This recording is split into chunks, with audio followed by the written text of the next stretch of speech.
Welcome to the Room of Lives. I'm your host, Neil. In this part of my conversation with Pratim, I ask, what is enlightenment? If the world is evolving towards more awareness, where does this extra awareness come from? We then talk about the self and some surprising experiments on patients whose left and right brains have been separated.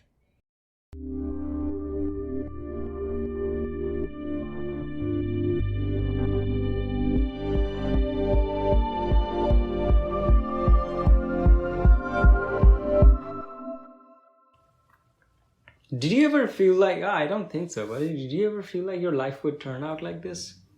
Oh my God. No. Yeah. But did you have any kind of like drive or curiosity for like these kinds of things when you were young? Yeah, I mean, I had a spiritual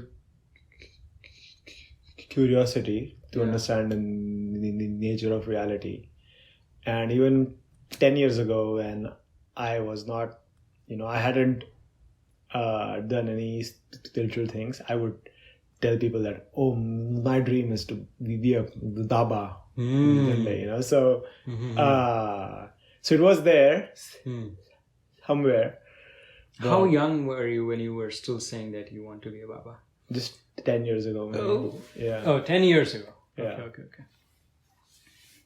I would say it half jokingly, obviously, but then my divorce happened, and so that made me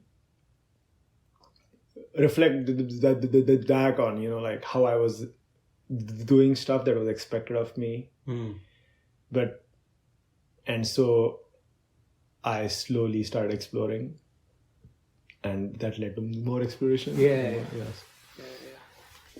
Do you have any ideas of where you would like to end up in this life? It seems so... Any picture or idea or anything. But it seems so irrelevant to have a picture like that. I mean, one is because so far this trip has been totally unplanned, and in a way, and fun ride, and as you contemplate on death more and more, you realize it is all pointless. Yeah. So I see. Yeah. Do you believe that there is such a thing called as enlightenment?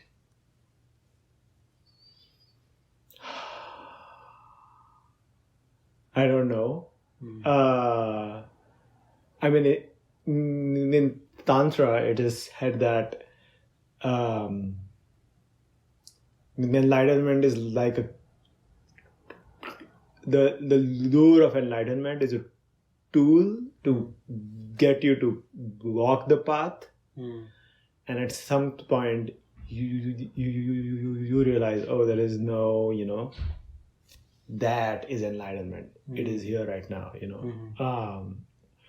Not how in some Hindu traditions it's like moksha or the liberation is like you ascend to a different dimension, Vargalok or something. Yeah.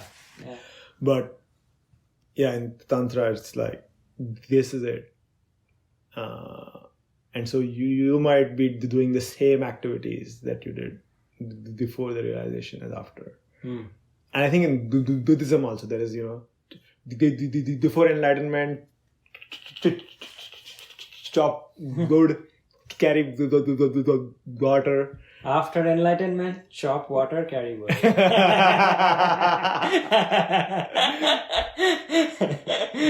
Wow, look at that guy. He's chopping up water. He must be enlightened. Lost his mind.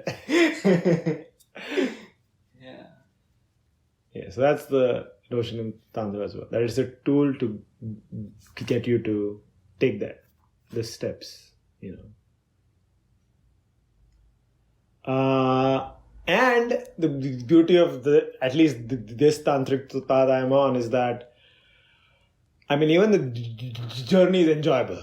It's like, it's not a journey of that I would regret. Like, oh, why did I not work at my desk job for 8 hours a day? And, why, instead of being at all these orgies, why did I work at this desk job,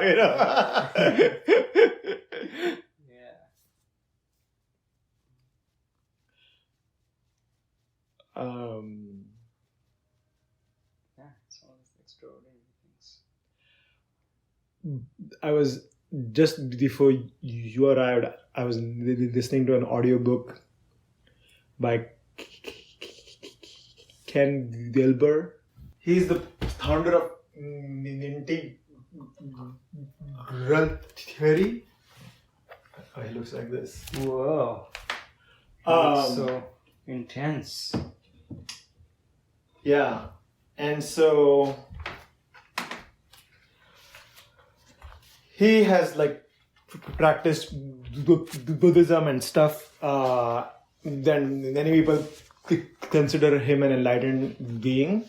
That he also has a mind that can put concepts into place. And so the one concept he has is called the whole on. And that reality is made up of holons. And then the holon has multiple properties, but the two opposite properties are that it is complete in itself and it is ready to be a part of something bigger than itself. So, for example, protons, electrons are holons in themselves, and they're ready to merge to form an atom. An atom is holon in itself, and the atom forms a molecule, and all the way to us, right? And some of the holons, so they are holons as well, right? They are individuals, and they are part of society. So does evolution have a teleology? Does evolution have a purpose? And modern scientific view is that no, evolution has no purpose. But in his hypothesis, there is a teleological bias towards more awareness. And as we evolve, obviously it's not a straight line. It's like zigzag, but if you see an arc over millennia or million years, you can see the arc, like, oh wow, there's an arc here. I don't know if Daesh had that, but for example, one of the examples he offers is that the birds, right? The birds fly, and the standard evolution theory is that feet of reptiles became the wings of the birds. But he says that it would, and I don't know how he got this number, but he said it would take 108 mutations for feet to turn into a functional wing. Okay, but there's advantage to having feet. There's advantage to having the wing, but there is little advantage to being in between, where it is not a good feet, it is not a good wing. And so how does that happen? How do those sort of evolutionary leaps happen? I've heard of that argument, and I've heard of evolutionary biologists responding to that argument. There were a couple of times in which this was brought up. I don't know about this particular feet to wings stuff, but there were some other things about which that had been said, that you need to have a lot of things. It's like an all or nothing. Right. Like if the whole thing doesn't happen, then like a partial, and evolution only works by little changes. So Right. how could you have gone this entire way? But in those particular cases, I think there were some responses to those morphological changes where they had kind of shown or argued that in those cases there was some benefit to the slight changes also. So yeah, but I would just be like pulling stuff out of my ass if I was to say anything about this. But there might be a whole universe inside that asshole. So pull away. It's Yeah, fine. just keep pulling theories out. That's what I do for a lot of my life. Just pulling shit out of my ass and look, this actually works. Oh shit, it doesn't. All right, let me pull something else out. Yeah. I mean, that is another experience I've had. They're all ideas that can ever be. They already exist, and you Yeah. just pull it into this reality. You know, Yeah. so Actually, this question, when you said that, evolution is on a trajectory towards greater awareness, or like greater knowledge or greater awareness. And if you go back to our evolutionary history, you can say, oh, there was a point of time in which there was no awareness. There was just the planet Earth. There was not even any life. And then very simple life forms came onto the planet that had very limited awareness. Maybe they could just sense chemical gradients in their surroundings. And then over time, you started getting the evolution of more and more complex organisms with a more diverse array of sensory organs and abilities to sense things, and eventually had something resembling more sophisticated minds that could form some like internal model of who that organism was, what they need, and awareness of certain things, like maybe a little bit of past, a little bit of future, and eventually have the apes and then humans, and then we're aware of so many things. We're aware of ourselves, like we have the internet, we have like, there's just so much. So the question is, awareness doesn't seem to be a conserved quantity in physics, like, mass and energy are. It doesn't increase or decrease, but awareness seems to in fact just be increasing according to this idea.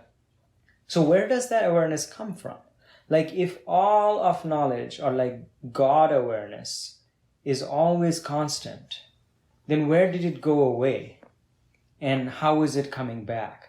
Like if it is coming back and we are gaining awareness over, one generation to another, is that awareness coming back from somewhere it already is?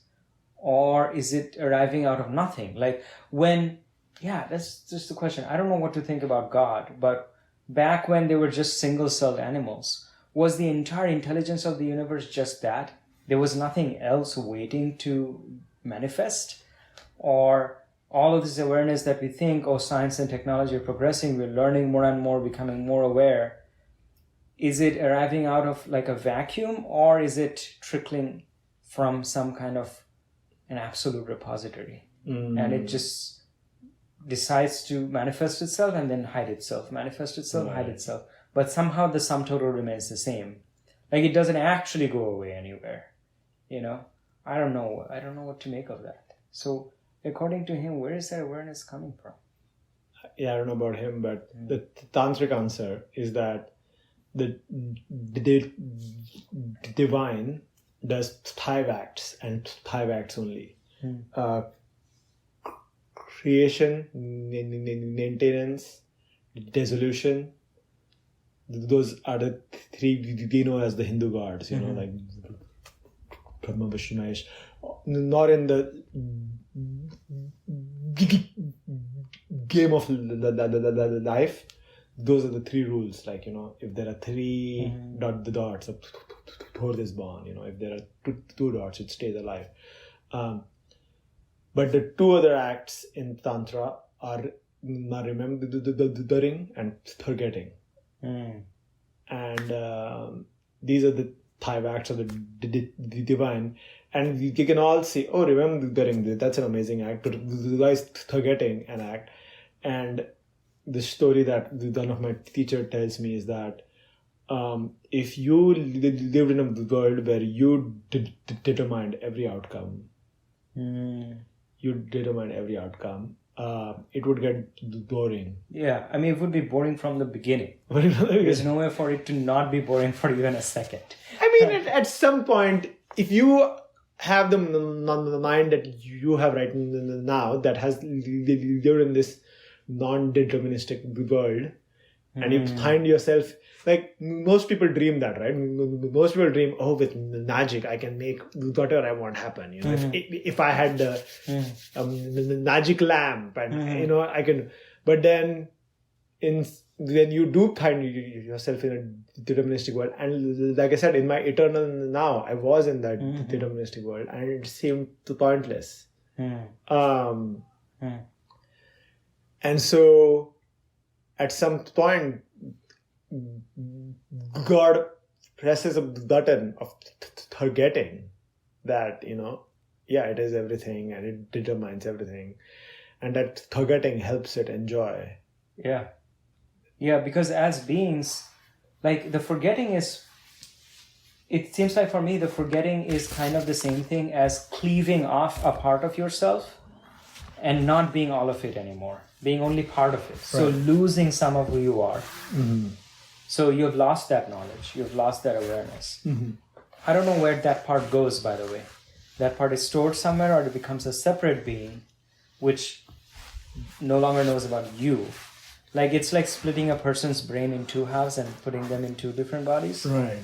They forget about one part of themselves. But the total amount of awareness is still the same. You've just created multiple beings, which only are like small parts of the whole thing. And it creates a kind of charge, like, I want to be whole again. You know, there's something in that, like the whole answer, whatever. It creates some kind of a charged situation where the 2 poles or whatever, they want to come back together. Like they want to remember or be the more whole thing.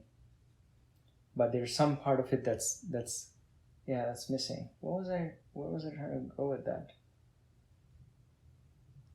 Yeah. But yeah, so I guess my thought was that, yeah, I had actually a very long podcast episode with Benam years ago where we were talking about what I call simulation theory. And because at the time people were talking a lot about simulation theory. So I started with that idea of simulation theory, but all I actually wanted to talk about was Maya, like the Hindu idea of Maya. And so we started with the idea of the simulation theory where you're getting more and more immersive and realistic games. But because the games are becoming more immersive and realistic, to some extent when you're playing the game, you do kind of lose a sense of like who you are, and you know, you have VR now, so you're just that character. But you can still remember, hey, I'm Neil, I'm supposed to be working on something now, so I gotta take off my VR goggles. So a more fully immersive game would be one where you voluntarily press a button to copy your memory and your identity of your life somewhere, and then just delete it, and then you just entered the game. So you no longer remember who you are outside of that game. Right. And it feels like that game is your entire life. So the stakes suddenly become way higher. Right. And that is definitely way more immersive. Also more scary, but some people still might want to do it because they know as they're putting on the headsets and their memory is about to be wiped that it's not real. If they die in the game, they just come back here. And I'm like, okay, all right, well, yeah. So I knowingly go into this game willing to have this so-called death experience, but when I do fall from the skyscraper, I'm not going to actually hit the ground. I'm going to kind of go through it and return back to this thing. So we were just talking about this simulation theory and whatever as, yeah, we were kind of just discussing hypothetically what are the steps that our technology is taking. It's trying to create something that's like a game world that is more and more immersive until you kind of forget who you are, Right. and you willingly go into that game by suspending your identity. And maybe that's what, quote unquote, God has done in the form of whatever we're doing right now. Right. And so end game is like enlightenment, maybe. But if you're always enlightened, there's no like point. So like, okay, I want to make a game. There's nothing fucking else to do here, but I can make a game. So let me just make a game. The thing that I'm interested in, though, is that when you said you press the button and you forget, I kind of feel like you can't just delete that information, because where would that information go? There's just this, so maybe you can cleave it off from yourself for some time. But then inevitably it has to come back. Like you cannot just permanently remove information. Right. This also goes into some physics stuff, because there is something called the black hole and information paradox. Right. I don't exactly know about it, but there was something about, if information falls into a black hole, does it disappear forever because it's not supposed to be that way, or blah, blah, blah, something like that. So physicists have thought about this too, about the conservation of information. And we were talking about the conservation of awareness earlier. I think those are two kind of related things. Like awareness is some kind of like an information. It's not a thing like stuff. It's not like objects. But it is something like awareness or consciousness or knowing. And I feel kind of like you can't just like remove that from yourself. Like, I mean, you cannot permanently remove information. So forgetting, that forget the divine forgetting, I guess. That even as a human, you forget things. So where does that go? I don't know. Yeah. I don't know, man. I don't know where it goes. And I don't even know where it comes from when I do remember. Like if someone says, remember that, and it just comes from somewhere. Yeah. And you could say, of course, neuroscience-wise, you can say there are certain patterns in the interconnections between my neurons, and when they fire in a certain way, a certain pattern of firing starts up, which is the kindling of that memory. Blah, blah, blah. You can say all of those things. But subjectively speaking, the black void into which our memories go forever is the black void from which memories come back when you do happen to remember. Right. So what is that black void? Who knows? That is the boundary between myself and the black void. Like when I'm hunting around in my mind, I can't find that word. Okay, it's in the black void. And then suddenly out of the black void, it suddenly comes. That's the edge of my awareness. Right. It's the edge of what I'm conscious of. What is beyond that edge? I don't know. But shit comes at me from beyond that. Not just memories, like inspiration comes at me. Yeah. Like a lot of the times I found, like whether in science or art, if I I don't even have to get into the zone so much, but if I'm trying to think about something, like whether creatively or in science, that is the interface at which the ideas are arriving. There is a certain genesis point where it starts forming in my head. I'm like, that's an idea. And I can't see anything beyond that genesis point. Beyond that genesis point is darkness. Like, I don't know where it came from. I mean, no matter how much I say I came up with this idea, that doesn't mean shit. Like, if I trace it back to the genesis of that idea, it blooms out of a field of darkness. Right. Like, by definition, that is the germination point of that idea. I didn't see anything before that or what gives rise to it. So the inside of my mind a lot of the time feels like it's like kind of like a dark field with a certain boundary to it. And shit pops in through that boundary. And there's no way for me to know what is beyond that. But shit like pops in. And when it pops in, it's colorful and everything is like, oh, there it is. There's an idea now, I'm going to develop it. But where did it actually come from? I don't know. Where does it go away? I don't know. Yeah, I mean, and then a lot of authors of religious text said that, I'm just writing this down, but I'm not the author. Like the Vedas are said to have divine origin, and many of the Abrahamic texts as well. Before my spiritual path, I thought, how arrogant are these people that they are like, or got a marketing scheme to say, you know, this text is not written by me, it's by God. And now that I have experienced this type of, you know, like the ideas popping out, you know, sometimes fully formed ideas. Yeah. And I'm like, fuck, you know, like, yeah, I mean, I'm writing this down, I'm making this video, I'm doing this, but it's not mine. It just popped out whole. I feel like I've kept getting more and more instances of those, to the point where I'm now like pretty convinced that none of it was mine. Like, I don't believe much in a self anyway, you kind of know that. So even the situations where I feel like I did something, I know that that's just an idea.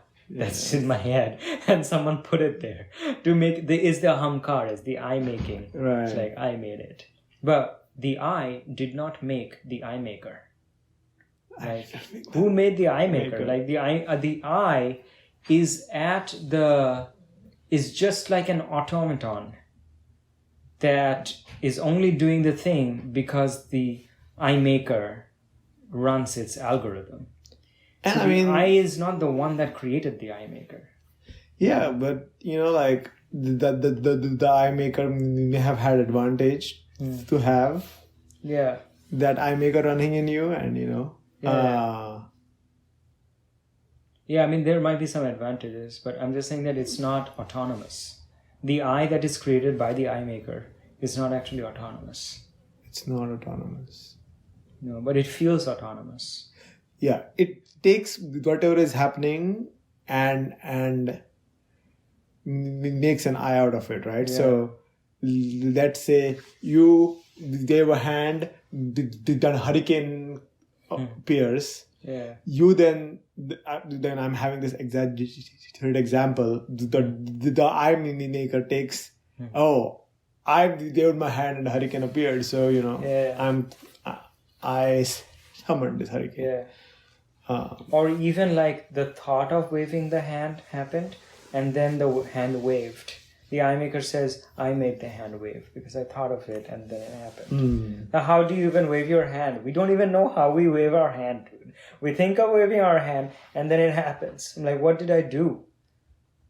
What exactly did I do to wave my hand? Like, did I go in and send all of those potassium and calcium channels to move my muscles? No, all of that was just automated. What part of it did I do? It's even unclear what I exactly did. I can't even define it. I'm like, oh yeah, I did it. Yeah. Yeah, so forget about hurricane. Just think about the waving of the hand. Like, yeah. It's like, oh yeah, thought came in my head and then hand wave. So of course I did it. I'm like, oh, how do those two things happening one after the other mean? But I mean, in one of my Tantra classes, one teacher introduced a meditation. They said, make a fist and now open the fist. So what happened? How did you do it? And it's like, oh, I told my hand to open the fist. Okay. Now make a fist and just have a loving presence around the hand to allow it to do whatever it wants. Don't order it to stay shut. Don't order it to open. Just have the loving presence around the hand and allow it to do whatever it wants. And let's see what it wants to do.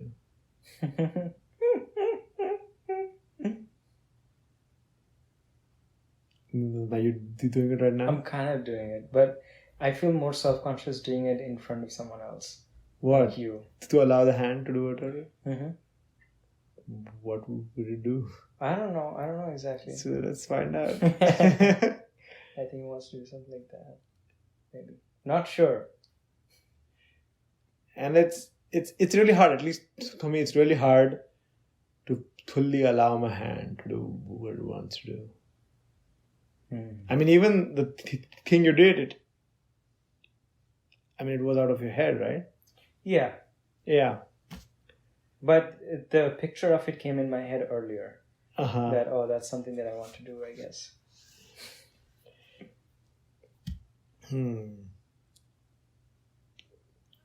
that is interesting, like, so one way of looking at it is that a thought popped in our head and we gave our hand, and so our eye maker thinks, oh, I made the hand move.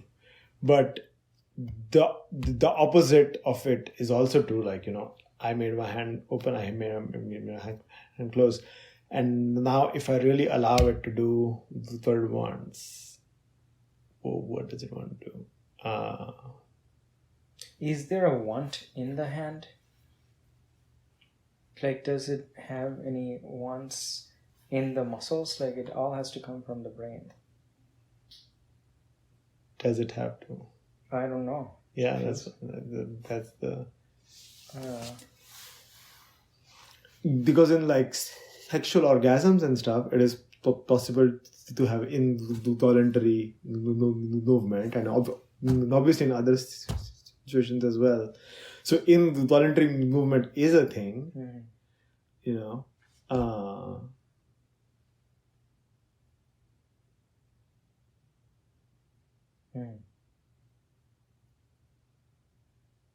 So did you ever see your hand involuntarily do anything? No, I mean, I haven't. Yeah, it's so hard. My eye maker is really strong. Yeah, I don't even know what it means to follow those instructions. Like, anything that I feel like my hand might want to do just feels like it's being thought of my mind. Like, I'm thinking up here, maybe I want to do that, but is that really my hand? Or what is it? Who knows? The advantage of holding a tight hand to start with is that the muscles get fatigued, right? Yeah. And so they will want to expand and relax. Yeah. And so there will be some time when, if you start with a tight hand, that the hand will want to loosen up. Yeah. On its own, without your mind having to tell it to do so. Do you feel like these people who are approaching enlightenment are ones where everything is happening kind of involuntarily?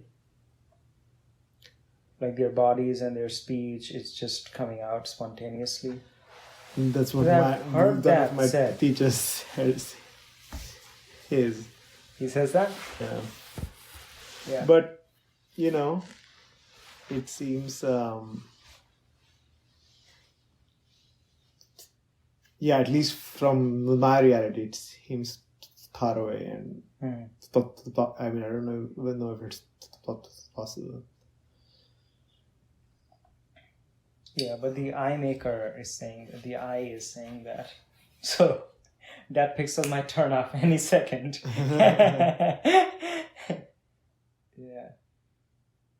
Yeah. But I think to the eye, it seems impossible to imagine the lack of an eye. That might not necessarily mean that it's actually impossible. I mean, but these teachers also travel around and, have to catch a flight and stuff like that. So, I mean, their bodies are doing that, I guess, just fine. Their bodies. Yeah. They're just watching themselves do it. I've had a couple of brief moments where my body was just doing stuff and I was like, okay, I'm just watching it. Pretty clear to me now that I'm not controlling my body. But that's like going up a stairs or, doing It was still doing normal stuff. Which makes me wonder, maybe the body is just doing all of this stuff on its own all the time, but layered on top of it is some kind of a conceptual notion that I'm having to do it, I am doing it, oh, I have to do this thing now, look what I just did, blah, blah, blah. Right. It's kind of like, you're driving, you just, you go from blackness, nothing, and suddenly you have an awareness that you're driving down the highway, or that's what it feels like. But really what it is that, you see that your hand's moving to the right and the steering wheel moves to the right, but maybe it's just one machine and you're not actually controlling it. Your hands are just like, connected to the steering wheel, but you start to say, I'm moving the car. Maybe there's just like a kind of projection where there is some kind of a cause-effect relationship. Like in this case, it would have to be that your hands would somehow have to be stuck onto the steering wheel, so that it's really the steering wheel that's moving your hands, not the other way around. But there is the illusion that you're moving it. So there has to be some cause-effect, something. I don't know exactly what. Right. Like, for example, maybe one could say that the moment that I wave my hand, two things are happening. There's a certain, like a thought arising, wave hand, and the hand waves. Both of those things are just arising simultaneously, and I'm inferring some kind of cause effect, like, oh, I willed my hand to move. I don't think that when you wave your hand, because I didn't think wave hand before your hand moves. So I know that I have no control over that. But somehow when there's a thought that appears in my mind at the same time as when my hand moves, like, oh yeah. So there's some kind of a relationship there of two things happening. And I'm saying that I'm causing one and then... Post hoc rationalization of that action. Yeah. So there is something called this eye maker comes in and draws a pattern, a kind of causal pattern between things that happen concurrently. Right. That could be it. There's an experiment I read about where they subliminally flash images at a person, and they can flash it to the right eye or the left eye, and one of the eyes, the left brain has the speech. Yes. And so if they flash it to the right eye, they can tell, but if they flash it to the left eye, it doesn't, there's no speech attached. And so they did this experiment where,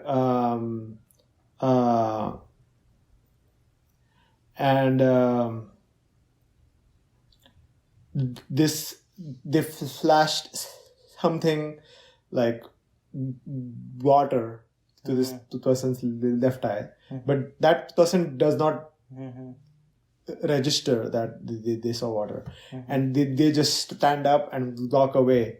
And then the researcher asked them, like, hey, the guy walking away, he's like, oh, I'm just going to get a Coke or something. And so it makes a post hoc rationalization of the action. Then the researchers know that they flashed. I think there has been some research into like use this subliminal messaging for like advertisements. Yeah, things like that. Those guys do it all the time. Yeah. But I've seen some of these split brain patients where they flash something to the right brain. And I guess normally when your brains are connected, that information gets passed around. So even if it only reached one of your brains, I think the left hemisphere would still get to know that and say, oh, I saw this with my other eye. But for split brain patients, that kind of internal communication just does not happen. It's not possible. So for split brain patients, you can show them a picture and they will just like not know what that picture was. It doesn't even have to be subliminal. You can flash it on for a second, I think, even, or whatever. I don't know how long, but they don't know it. And then they have the patient draw something with the same hand that's connected to their right brain, so they show something to their left eye that's read by the right brain, and then they ask they're like, can you draw a picture of it? And they're like, no, we can't.